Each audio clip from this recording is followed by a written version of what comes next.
काजल, लगता है वो दरवाजा इसके पीछे ही बंद कर दिया। संभल के।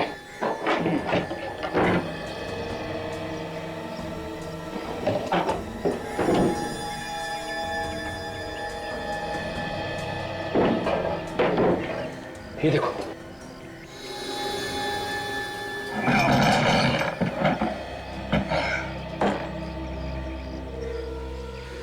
लगता है काजल ये दरवाजा वही है।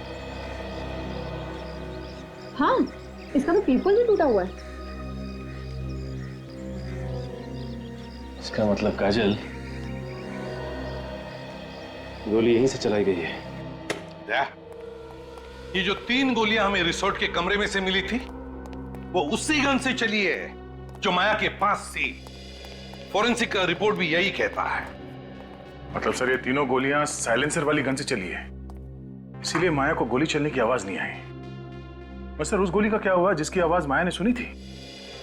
क्या वाकई अगर खून हुआ है जिसे माया ने देखा है तो गोली अभी भी उसी लाश में ही होनी चाहिए। मगर सर लाश कहां पर है?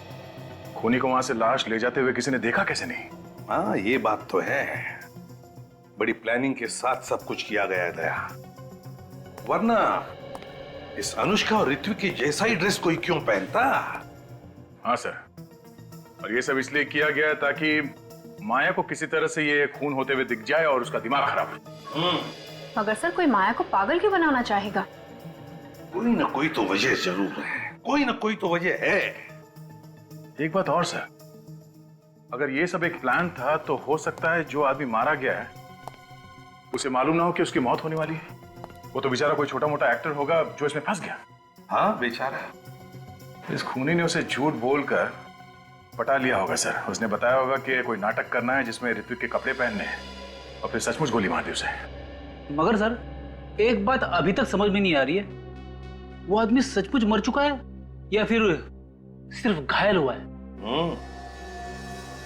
और एक बात, वो लड़की जिसने अनुष्का जैसी ही ड्रेस पहनी थी, वो ड्रेस आई कहां से? अब अनुष्का 2 ड्रेस तो नहीं बनाएगी बिल्कुल वैसी की वैसी ही। इस अनुष्का से पता लगाना चाहिए कि उसने वो ड्रेस कहां पर बनवाई थी। वहीं से पता चलेगा कि कौन है ये दूसरी लड़की जिसने वैसी ही ड्रेस बनवाई थी। वही खूनी है दया, वही खूनी है। बॉस दरवाजे को तो एकदम साफ सूफ करके रख दिया गया है। बहुत ही होशियार खूनी है, फिंगरप्रिंट्स भी एकदम साफ कर दिए। सर की गोली तो पीपोल में से ही चली है ना? हाँ, गोली पीपोल से ही मारी गई। और कोई खून वगैरह मिला दरवाजे पर? नहीं, दरवाजे पर कोई खून नहीं था। किसी ने उसे भी साफ कर दिया? बड़ी प्लानिंग के साथ मर्डर किया है, खून ही साफ कर दिया। अरे फ्रेडी, दरवाजे पर खून होता तो साफ करता ना, खून था ही नहीं दरवाजे पर। अब मेरा दिमाग चकराने लगेगा सर। गोली चली, खून हुआ, मगर खून नहीं निकला। अरे यार गोली चलेगी तो खून निकलेगा। अरे तो सर फिर खून गया तो गया कहाँ? और अगर सर किसी को गोली लगेगी तो थोड़ा बहुत खून तो उड़ेगा ही ना। थोड़ा बहुत खून तो जरूर उड़ेगा, लेकिन इस दरवाजे पर जरा भी खून नहीं था। खून होता तो केमिकल डालते दिख जाता ना। तो फिर अभी ये कहना मुश्किल है कि वाकई में किसी का खून हुआ है या नहीं। बिल्कुल तय, वाकई मुश्किल। और हाँ बॉस ये जो 3 गोलियां मिले ना आपको रिजॉर्ट के कमरे में से, इन तीनों गोलियों पर भी जरा भी खून नहीं था। चलो मान लिया कि गोली पीपोल में से ही चली थी, फिर जो भी कोई आदमी पीपोल की उस तरफ से बाहर देख रहा था, गोली चलते ही उसकी खोपड़ी के तो चिथड़े चिथड़े उड़ जाते हैं।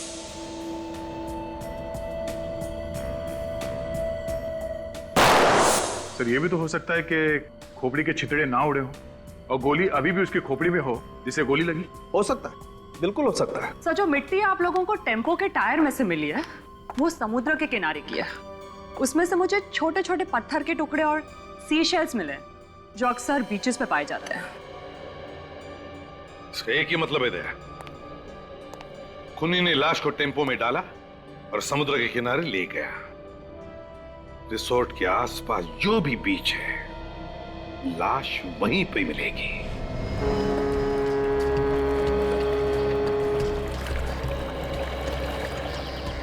सचिन, इस रिसोर्ट के आसपास यही एक क्रीक है और वो गाड़ी यहीं पर आई थी, यहीं पर। ये देखो, ये है ना, ये देखो, यहीं पर ये सीशेल्स के बारीक बारीक टुकड़े और पत्थर टायर में घुसे थे उस गाड़ी के। मगर ये गाड़ी तो सर रिसोर्ट और टाउन के बीच में आती नहीं है, ये तो रूट ही बिल्कुल अलग है सर। लेकिन रूट ही बिल्कुल अलग है, फिर भी वो गाड़ी यहीं पर आई थी, यहीं पर आई थी, और वो भी लाश फेंकने के लिए। फिर तो पानी में लाश फेंक दी होगी सर, और अब तक तो मच्छी वगैरह खा भी गए होंगे। फिर भी सचिन, दूर दूर तक नजर दौड़ाते हैं, कुछ ना कुछ तो जरूर मिलेगा, है ना? चलो काम पे लग जाते हैं।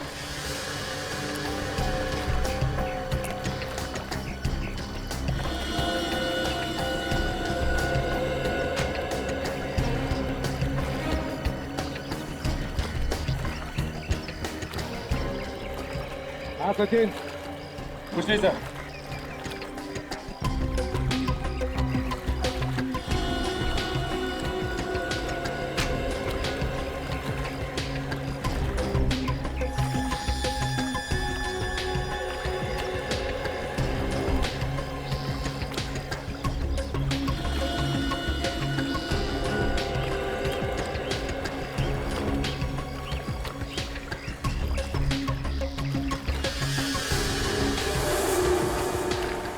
सर, हाँ सचिन,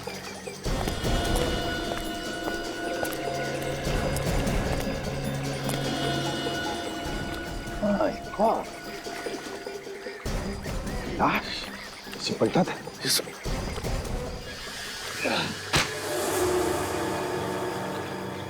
सर कहीं ये वही लाश तो नहीं?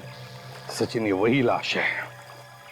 इसे रिसोर्ट में मार डाला और यहां ला करके जला दिया, और फिर गाड़ी को अच्छी तरह से धुलवाकर रिसोर्ट में जाकर के खड़ी कर दी।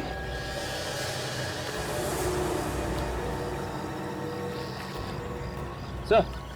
हाँ सचिन, ये देखिए सर। ये क्या है? ये तो कोई लोहे का टुकड़ा दिखता है, पिघला हुआ। लेकिन सर क्या हो सकता है ये? सचिन, अगर यहां पर है तो ये जरूर कोई ना कोई सबूत तो है ही है, कोई ना कोई सबूत तो है। दया, चेहरा तो इसका बुरी तरह से जल गया था, लेकिन खोपड़ी सही सलामत रही। इसलिए मैंने इसकी खोपड़ी के चारों तरफ से ही एक्सरे लिए, और बाकी का काम ये हमारे बेचारे कंप्यूटर भाई साहब ने कर दिया। इन्होंने बता दिया कि ये आदमी दिखता कैसा था। ये देखो,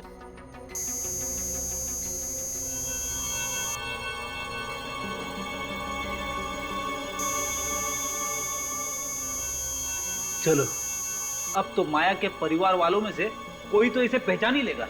और नहीं पहचाना तो? अब नहीं पहचाना तो अब सर, मुझे तो लगा था कि केस खत्म हो गया। गड़बड़ हो सकती है फेडी। अगर परिवार का कोई आदमी इसमें मिला हुआ है और उसे पता चल गया कि हमें लाश मिल गई है, तो कहीं इस माया की जान खतरे में न पड़ जाए। मगर सर, इस आदमी के बारे में पूछताछ तो करनी पड़ेगी। ये है कौन, और इसे ऋत्विक जैसे कपड़े क्यों पहन रखे थे? देखो भाई, मैं आप लोगों को इतना तो बता सकता हूँ कि इस आदमी की उम्र 35 से 40 साल के बीच में थी। कुछ और पता चला डॉक्टर साहब? हाँ दया, इस आदमी की कलाई की रिस्ट की हड्डी टूटी हुई थी, ये देखो, और इसने प्लास्टर लगाया हुआ है। प्लास्टर लगा हुआ है? मतलब हड्डी अभी अभी हाल ही में टूटी होगी? बिल्कुल। तो किसी हॉस्पिटल में जाके उसने प्लास्टर लगवाया होगा।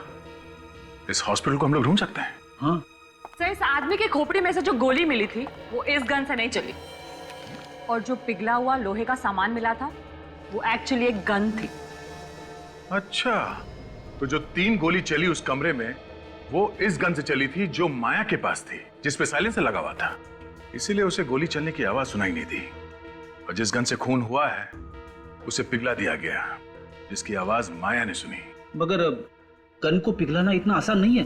बिल्कुल फ्रेडी, गन को मेल्ट करना वाकई आसान नहीं है। बहुत हाई टेम्परेचर चाहिए, लगभग 1530 डिग्री का टेम्परेचर चाहिए, तभी जाकर के गन का लोहा पिघल सकता है। और दया, ये काम कोई लोहार या कोई वेल्डर ही कर सकता है।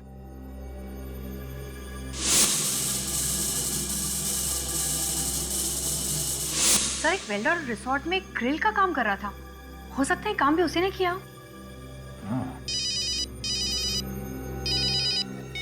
हाँ निखिल, गुड। तुझे पक्का मालूम है? ठीक है। क्या हुआ सर? अनुष्का ने जो ड्रेस पहन रखी थी, ठीक वैसी ड्रेस किसी आदमी ने बनवाई है। पहले इस वेल्डर को पकड़ते हैं, उसका मुंह खुलवाना पड़ेगा।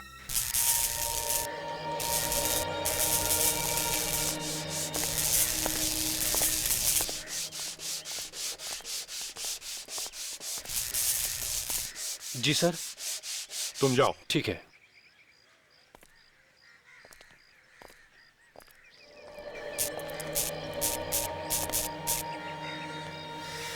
अरे सर, आप खूनी का पता चला? नहीं, अब तक पता नहीं चला, लेकिन बहुत जल्दी पता चल जाएगा। साहब, खूनी जरूर पकड़ा जाना चाहिए। एक बात बताओ, ये जो तुम्हारा वेल्डिंग का रॉड है ना, इसमें से कितना टेम्परेचर बाहर निकलता है? पता नहीं साहब, मगर आप ये सब क्यों पूछ रहे हैं आप? नहीं, एक गन का हलवा बनाना है। गन? हाँ। कैसी गन? मैं किसी गन के बारे में नहीं जानता। सचिन, जरा बता दो, गन।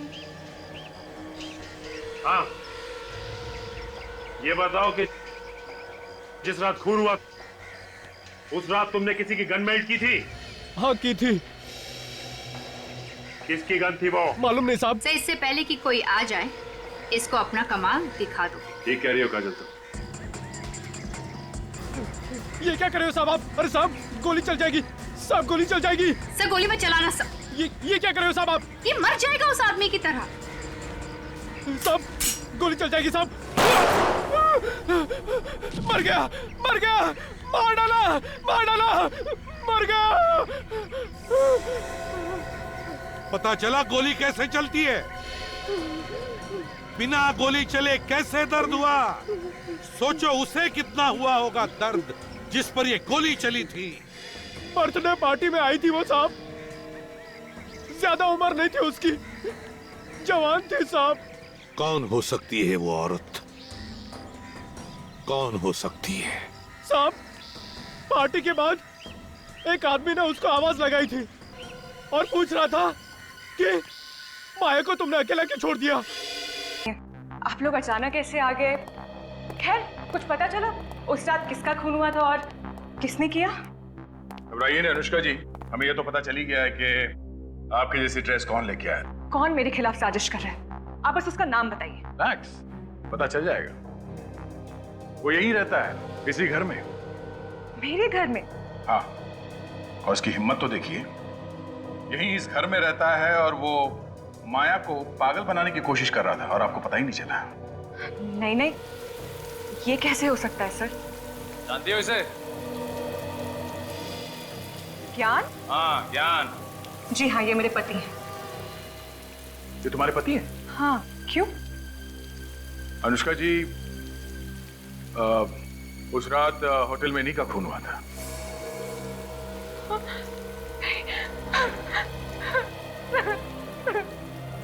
ये बात आपको पता कैसे नहीं कि उस रात को उस बर्थडे पार्टी में आपके पति भी? ये कैसे हो सकता है? ज्ञान तो यहाँ था ही नहीं, वो तो एक हफ्ते पहले ही यूएस गया था। पर वो यूएस गया ही नहीं, क्योंकि वो भी इस प्लान में मिला हुआ था, पर उसे अंदाजा नहीं था कि इस सब में वो खुद मारा जाएगा। ज्ञान के दोस्तों का एड्रेस या टेलीफोन नंबर मालूम है आपको? तो प्लीज बताइए। जी सर, मैं आपको ज्ञान के खूनी को ढूंढने में जरूर मदद करूंगी। सर, देखने में बहुत शरीफ लग रही थी, कोई कह नहीं सकता कि वो ऐसा काम कर सकती है।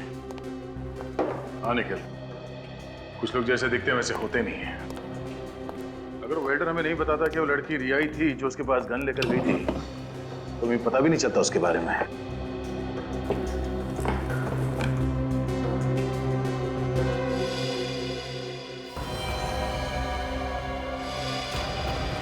कि रिया किसी एक डॉक्टर के पास नहीं जाती थी, अलग अलग डॉक्टरों के पास जाके अलग अलग दवाइयां लिखवा कर लाती थी। बहुत सारे प्रिस्क्रिप्शन रखे हुए यहाँ पे, बहुत हेरफेर है इन दवाइयों का। फिर हो सकता है माया को पागल बनाने के लिए किया जा रहा हो। मगर रिया नर्स होकर ऐसा कर क्यों रही है? जरूर कोई ना कोई है जो रिया से सब करवा रहा है। सर, हाँ निखिल, ये देखिए।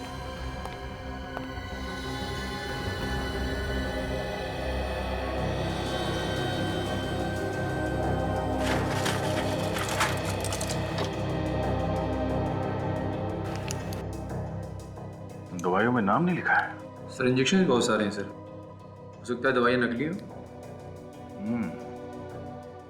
ये नर्स लोगों को बचाने का काम कम करती है, लोगों को मारने का काम ज्यादा। हाँ सचिन, इस रिया का मोबाइल के बारे में पता चला? उसकी लोकेशन क्या है? नहीं पता चला।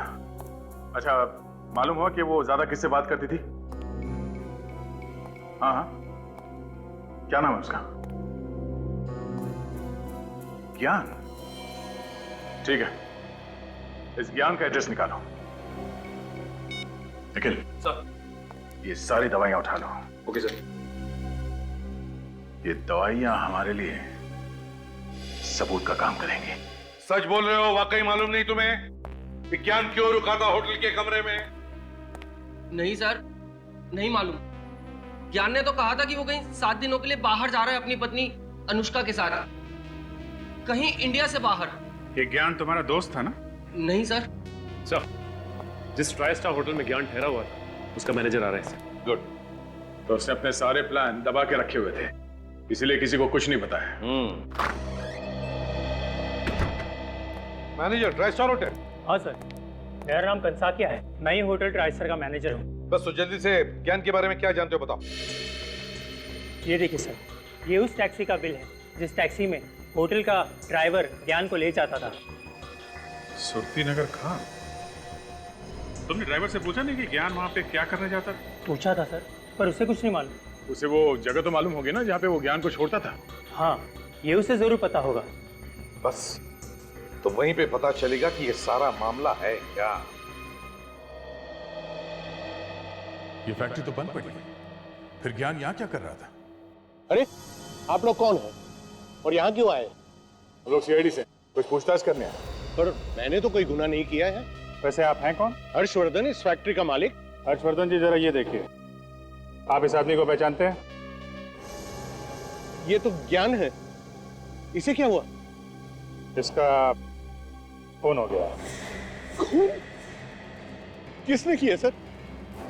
वही पता करने की कोशिश कर रहे हैं हम लोग। वैसे आप ज्ञान को कैसे जानते हैं? सर, ये मेरी भतीजी माया का पति था। क्या? माया का पति? आप होश में है ना? माया का पति कोई और है, वो जिंदा है। देखिए साहब, आपको कुछ धोखा हुआ है। माया का पति यही है और आज ये मेरे पास आने वाला था जायदाद के पेपर्स लेने। किस जायदाद के पेपर्स? वही जो माया की है। ये सब जायदाद का चक्कर है।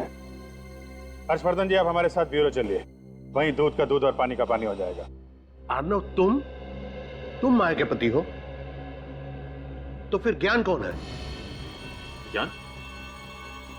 कौन ज्ञान? माया का पति। अरे माया का पति मैं हूं, मैं।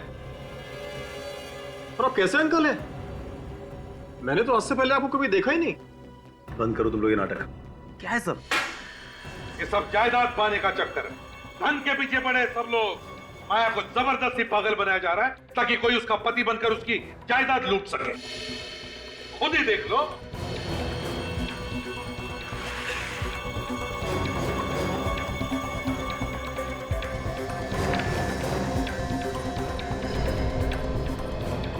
तो माया की वसीयत। ये सारा झंझट इसी वजह से हो रहा है, इसी वसीयत की वजह से हुआ ये सब। क्या लिखा है इसमें? लेकिन सर, माया ने मुझे इसके बारे में कभी भी नहीं बताया। मुझे भी मेरे वकील ने ही बताया सर। और अचानक एक दिन ज्ञान कहीं से आया और कहने लगा कि माया की तबीयत बहुत खराब है और मैं ही उसका पति हूं। और कोई है माया के परिवार में? माया और उसकी चचेरी बहन मीनाक्षी के अलावा और कोई नहीं है परिवार में। और मीनाक्षी की कई साल पहले पानी में डूबकर मौत हो चुकी है। मैं भी उसका दूर का चाचा हूं। तो इस वसीयत से फायदा किसको होने वाला था? और किसे सर? माया को। मीनाक्षी तो मर चुकी है। मीनाक्षी की लाश मिली थी? वो मुझे नहीं पता सर। और हो सकता है मीनाक्षी अभी भी जिंदा हो और ये सब उसी ने किया है जायदाद के लिए। मगर सर कोई ना कोई तो बीच में होगा ही जो माया को भी जानता होगा और मीनाक्षी को भी। हाँ, कोई ना कोई तो जरूर है दया जिसने ये सब चक्कर चलाया है। सर अब इन दोनों को अरेस्ट कर लेते हैं, यही बताएंगे हमें। मगर हमें क्यों? सब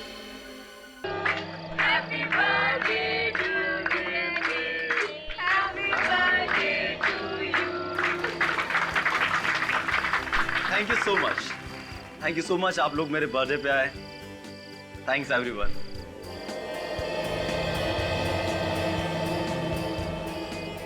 हैप्पी बर्थडे भैया, वेरी वेरी हैप्पी बर्थडे। आप चुप चुप चुप। और आपको ना मेरी भी उम्र लग जाए। Thank you so much my cutie pie sister. Have it. Ritvik, पहले मुझे। मैं बड़ा हूं ना, एक्चुअली यू डिजर्व। अच्छा, अब इनके पास तो मेरा नंबर है ना?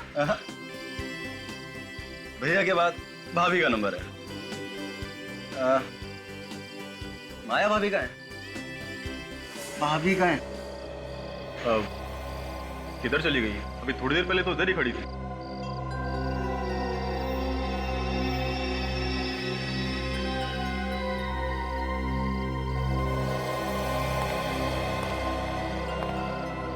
किधर है माया?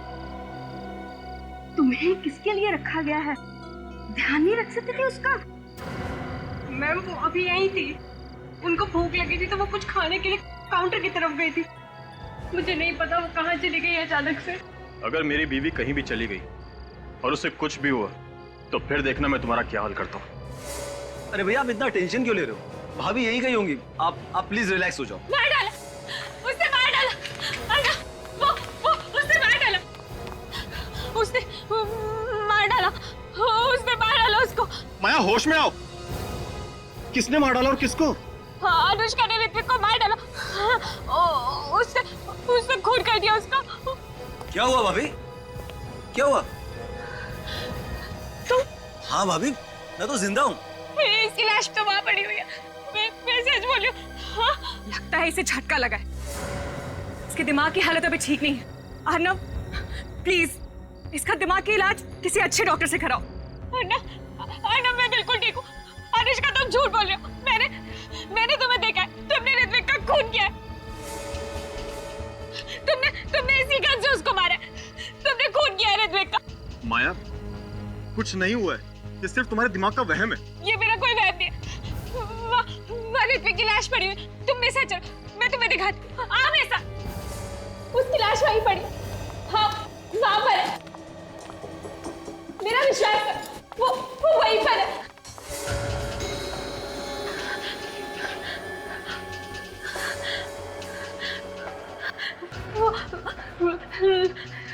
लाश तो यही थी।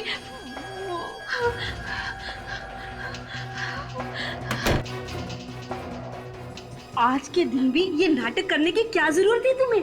आखिरकार तुमने सारे मेहमानों के सामने हमारी इज्जत उछाल कर रखी थी। यही चाहती थी ना तुम? माँ, रहने दो ना। आपको तो पता ही है भाभी की दिमागी हालत। तुम मर चुके हो। मैंने देखा था तुम्हारी लाश वहाँ पड़ी हुई थी। तो ये कि आपके सामने आत्मा खड़ी है भाभी। तुम्हारा चेहरा पूरा खून से लथपथ था। तुम्हें अनुष्का ने गोली मारी है। मैंने देखा था। मैंने गोली चलाई है। हाँ, तुमने गोली मारी है ऋत्विक को। मैंने खुद से देखा और फिर तुम कॉरिडोर में भाग गई। मैंने तुम्हारा पीछा किया। तुम्हारी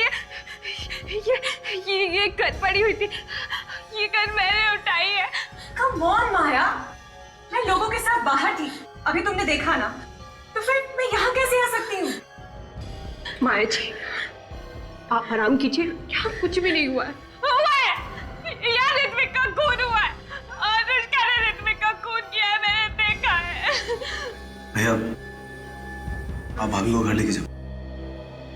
और भैया भाभी के हाथ से एक गन ले लो, कहीं किसी को गोली ना मारो। मैंने कोई गोली नहीं मारी है, ये गोली अनुष्का ने मारी है, उसका खून किया है। तुम लोग मेरी बात का विश्वास करो। मैं गन दो। अनुष्का ने खून गन दो।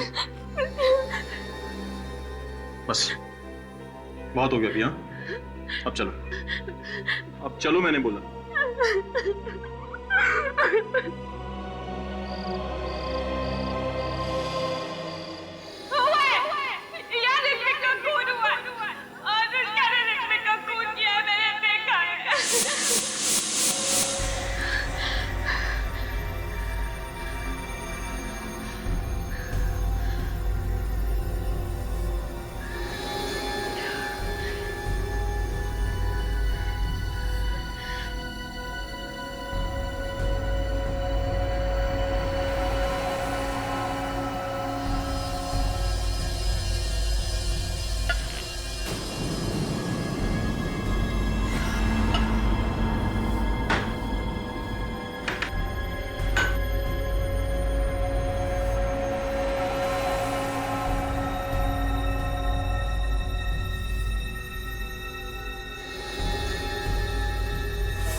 अनुष्का,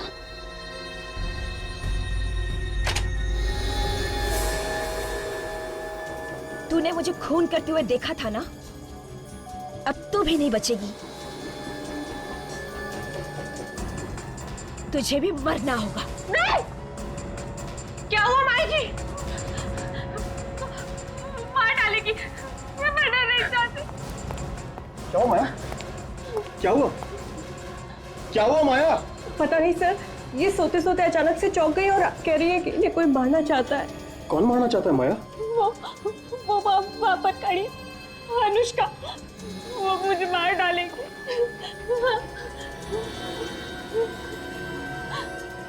कोई भी तो नहीं है बाहर।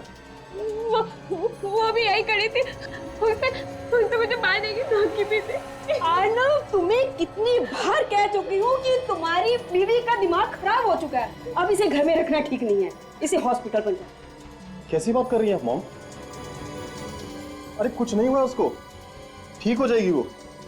जब इतने दिन तक ठीक नहीं हुई तो अब क्या खाक ठीक हो जाएगी? मैं झूठ नहीं बोल रही, आप लोग मेरा विश्वास कीजिए। वो मार डालेगी मुझे, मैं मरना नहीं चाहती। माया, ये वहम निकाल दो अपने दिमाग से प्लीज, और अभी सो जाओ। प्रिया, माया का ध्यान रखना।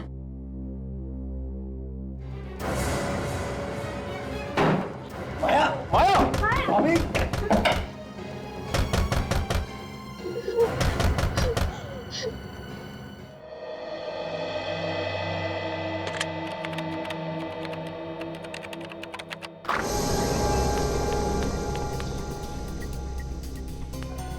बचा लीजिए, मुझे बचा लीजिए।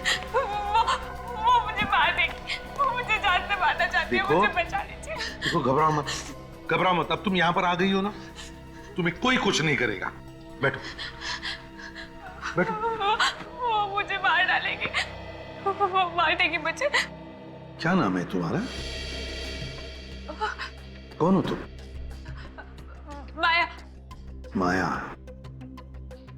अच्छा माया, बताओ कौन मारना चाहता है तुम्हें? वो मेरे घर की खिड़की के बाहर खड़ी थी और उसके हाथ में गन भी थी। वो मुझे मार देगी। निखिल, जरा पानी लेकर आओ। मार देगी वो। उसके हाथ में गन थी और उसने तुम्हें मारा नहीं? मैं भाग के यहाँ पर आ गई। अच्छा माया, बताओ कौन है वो जिसने तुम पर गन तान के रखी थी? वो अनुष्का, एक खून कर चुकी है वो, और अब मुझे मारना चाहती है। अनुष्का? किसका किसका खून किया है अनुष्का ने? अपने बिजनेस पार्टनर ऋत्विक का खून कर चुकी। तुमने देखा खून होते हुए? तुम्हारे सामने हुआ खून? और उसके बाद उसने तुम्हें मारने की कोशिश की? सर, कुछ गड़बड़ है। माया, शांत हो जाओ और जरा डिटेल में बताओ क्या क्या देखा तुमने? वो मैं ऋत्विक की बर्थडे पार्टी में गई थी और एक रिसोर्ट में। मेरी तबीयत कुछ ठीक नहीं थी, मुझे नींद सी आ रही थी, इसलिए मैं कमरे में सो गई। जैसे ही गोली चलने की आवाज सुनी, मैं और डर गई। मेरा सर चकरा रहा था, कुछ भी साफ साफ नजर नहीं आ रहा था। मैं और डर गई क्योंकि गोली की आवाज के साथ साथ किसी आदमी की चिल्लाने की आवाज भी थी। जैसे ही मैंने आंखें खोली और देखने की कोशिश की, मैं और भी डर गई। फिर कुछ समझ ही नहीं आ रहा था कि मैं वहां पर क्या कर रही हूं। जैसे ही मैं दरवाजे पर पहुंची, ऋत्विक की लाश पड़ी थी। तब तक मुझे सब कुछ साफ दिखाई देने लगा था, इसलिए मैं ऋत्विक को उसके कपड़ों से पहचान गई, क्योंकि उसके चेहरे पर खून ही खून लगा हुआ था। इसलिए मैं मदद के लिए चिल्लाते हुए बाहर निकली।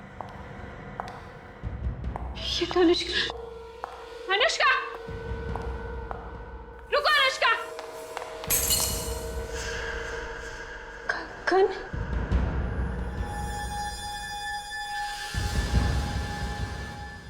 इसका मतलब अनुष्का ने ऋत्विक का खून किया। अनुष्का रुको। मैं थोड़ी दूर तक उसके पीछे भागी,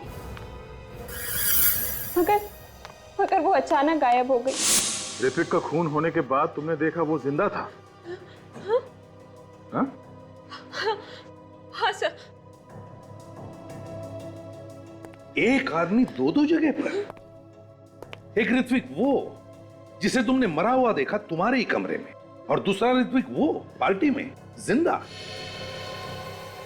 हाँ सर, मैंने ऋत्विक को मरते हुए देखा। कोई मेरी बात का विश्वास ही नहीं कर रहा है सर। माया, तुम्हारी तबीयत कुछ खराब लगती है, कोई दवाई वगैरह ले रही हो क्या? दवाई तो मैं रोज लेती हूँ। कैसी दवाई है? पता नहीं, पर रोज लेनी पड़ती है।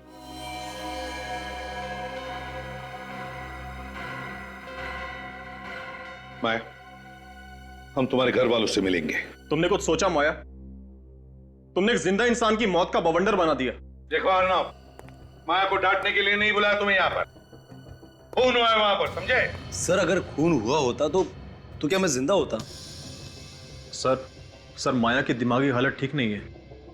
ये देखिए मेरे पास डॉक्टर की रिपोर्ट भी। सर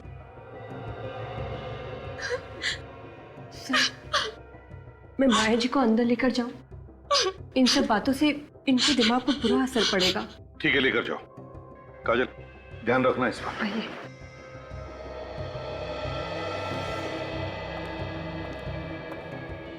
तो बताओ, माया कमरे में गई थी या नहीं? सर गई होगी, हमें क्या पता।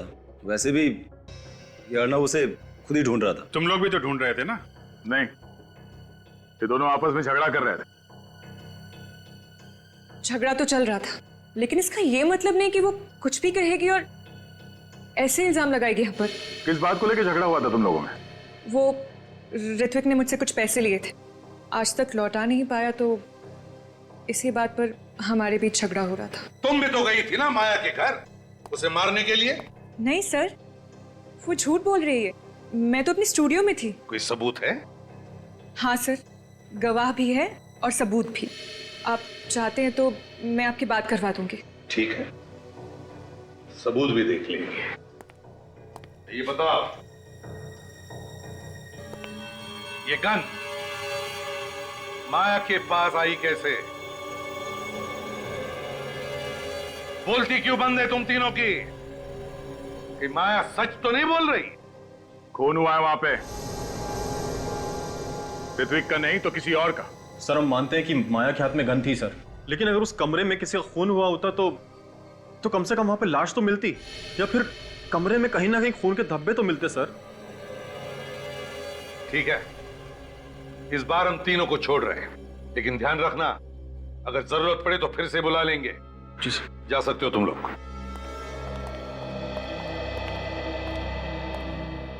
सर कुछ ना कुछ तो हुआ है उस कमरे में। हाँ अभिजीत, कुछ तो हुआ है। लगता है इस माया की बातों में सच्चाई है, लेकिन समझ में नहीं आता है कि ये गन माया के पास आई कहां से। सर माया ने बताया कि उसने गोली चलने की आवाज सुनी थी। इस गन पे साइलेंसर लगा हुआ है, तो उसने आवाज सुनी कैसे? सर लगता है दो बार गोली चली है, एक बार साइलेंसर के साथ और दूसरी गोली चली है बिना साइलेंसर के। मान लिया सचिन, लेकिन पहली गोली किस गन से चली? साइलेंसर वाली गन से या बिना साइलेंसर वाली गन से? वहां जो कुछ भी हुआ है उस होटल के कमरे से ही पता चल जाएगा।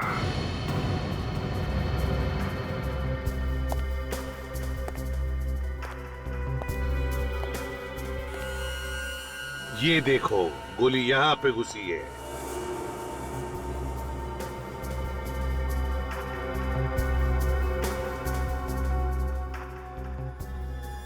वहां भी अंधाधुंध गोलियां चली है सचिन। सर लेकिन माया कह रही थी कि उसने एक ही गोली की आवाज सुनी है, बाकी गोलियों की आवाज उसने सुनी क्यों नहीं? वही तो। और तो इतना बड़ा रिसोर्ट है, सैकड़ों लोग यहाँ पर काम करते हैं, फिर भी किसी को पता कैसे नहीं चला कि यहाँ पर खून हुआ है, इतनी गोलियां चली है? क्यों सर? ना तो कोई कमरे में लाश मिली और ना ही कोई खून का निशान। तो क्या वो औरत झूठ बोल रही है, हा? उसने अपनी आंखों से देखा ना खून होते हुए है? सर वो औरत सन की लगती है, पूरे होटल में गन लेकर घूम रही थी हाथ में, सब लोग डरे हुए थे उससे। बाहर जाके खड़े हो जाओ। सर ये माया तो ये भी कह रही थी कि लाश दरवाजे के पास यहाँ अंदर पड़ी थी घर में और दरवाजा बंद था, तो फुरखुनी ने गोली चलाई कहां से होगी? सचिन, माया ने यह भी कहा कि वो दरवाजा खोलकर बाहर गई। इसका एक ही मतलब हो सकता है कि खूनी इस तरफ दरवाजे के बाहर खड़ा था। अगर वो दरवाजे के बाहर खड़ा था तो फिर उसने गोलियां कैसे चलाई? ये देखिए सर, अजीब सा कांच का टुकड़ा है सर, पेट के नीचे मिला। वाकई अजीब सा टुकड़ा है ये, ना किसी बल्ब या ट्यूबलाइट का है, ना फिर किसी फोटो फ्रेम का। जरा मैग्नीफाइंग ग्लास दे दो। ये तो कॉन्वेक्स लेंस का टुकड़ा है, कॉन्वेक्स लेंस का टुकड़ा। कॉन्वेक्स लेंस तो पीप होल में लगाया जाता है। मगर सर दरवाजे को देखकर तो नहीं लगता है कि इसका पीप होल बदला गया है। हाँ,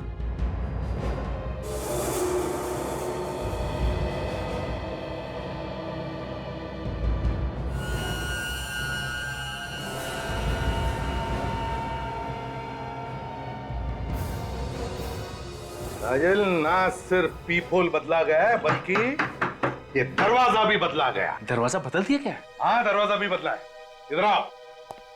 कमरे का दरवाजा किसने बदला? सर रिसोर्ट में रेनोवेशन काम चल रहा है, शायद किसी ने बदल दिया हो। काम चल रहा है, शायद किसी ने बदल दिया हो। तो फिर वो बड़ा पुराना दरवाजा। सचिन काम करो, तुम और काजल जाओ और देखो कहीं पर ये दरवाजा मिलता है क्या। सर हाँ सर, एक बात तो समझ में आ गई, गोली पीपोल से चली है, दरवाजा भी अंदर से बंद था, फिर लाश कैसे गायब हो गई सर? हाँ, गोलियां पीप होल से चली है और दरवाजा अंदर से बंद था, तो फिर लाश को यहां से गायब कैसे किया गया?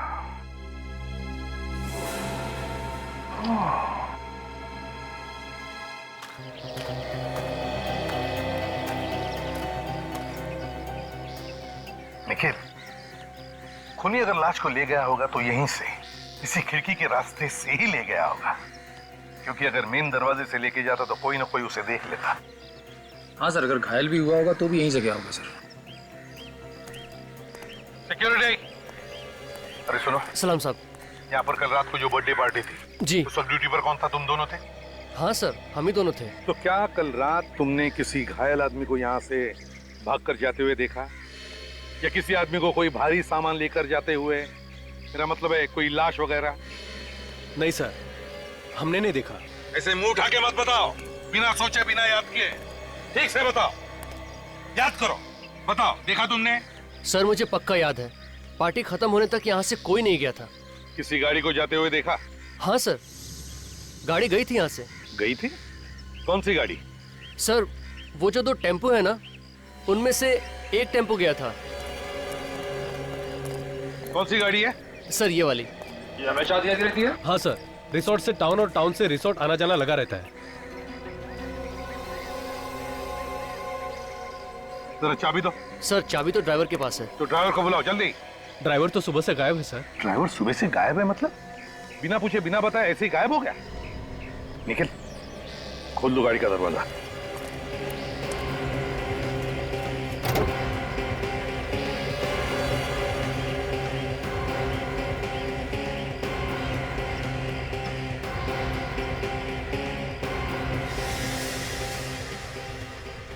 गाड़ी तो एकदम साफ कर दी है।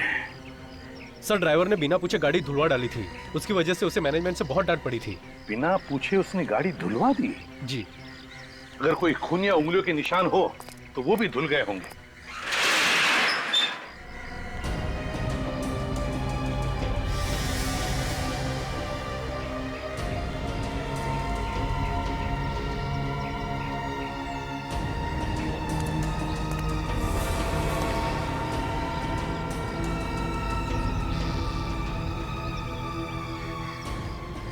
टायर में कीचड़ जैसी ये कहां से आ गई? इसका एक ही मतलब है, ये गाड़ी किसी ऐसी जगह पे गई थी जहां पर इस तरह की मिट्टी है। निखिल सर, ये मिट्टी उठाओ। सर, लाश इसी गाड़ी में ले जाई गई थी। कहां पर ये मिट्टी ही बताएगी। भाई साहब इधर सुनिए। जी। अच्छा ये बताइए कि ये इस होटल के जो पुराने फर्नीचर्स हैं वो सब कहाँ रखे जाते हैं? इस होटल के पुराने फर्नीचर यहाँ पे रखे जाते हैं। अगर पैसे सपने में भी दिख जाए ना तो उसके मुंह से पानी टपकने लगता है। लालचियों ने मेरी भतीजी माया को पागल बना दिया। मगर इस बात की सजा तो उन्हें मिल चुकी है ना? सजा तो मिल चुकी है वकील साहब, मगर इसका मतलब ये तो नहीं कि माया ठीक हो जाएगी। आप ठीक कह रहे हैं सर, इतनी आसानी से नहीं। अब तो वकील साहब, अब यही एक बंद पड़ी हुई आखिरी फैक्ट्री मेरी जायदाद में बची है। इसे भी बेचकर मैं सारा पैसा ट्रस्ट में जमा करा दूंगा। You are right sir. अब आपका कोई और रिश्तेदार भी तो है नहीं जो इस जायदाद का वारिस बन सके। है। मैं हूँ वारिस। कौन हो तुम? मैं मीनाक्षी हूँ, माया की बहन, जिसे आप लोग मरा हुआ समझ रहे थे। मीनाक्षी? मीनाक्षी, तुम यहाँ कैसे? तुम तो कई साल पहले डूब के मर गई थी। चाचा जी, ये मेरे मेडिकल रिपोर्ट्स हैं।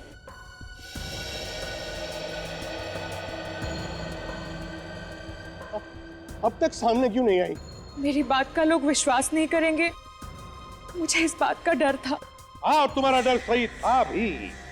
हम भी तो यही पूछने वाले हैं कि इतने दिनों से कहां छुपी थी तुम और क्यों? सीआईडी। हाँ, सीआईडी। तुम्हें लगा कि ऋतिक और अर्णव ये तो पकड़े जा चुके हैं, केस खत्म। अब तुम खुल के सबके सामने आ सकती हो। यहाँ आने का रास्ता भी हमने ही खोला है।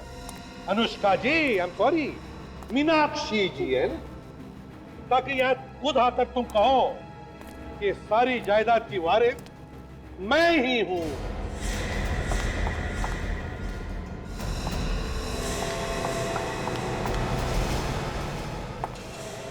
सीआईडी से तेज तुम नहीं भाग सकती अनुष्का, और इस गन से निकली हुई गोली से तेज तो तुम भाग ही नहीं सकती। गोली कितने स्पीड से निकलती है मालूम है तुम्हें? 1 सेकंड में 900 किलोमीटर।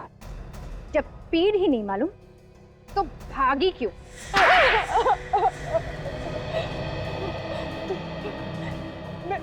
मैं किसी भी हालत में जायदाद खोना नहीं चाहती थी।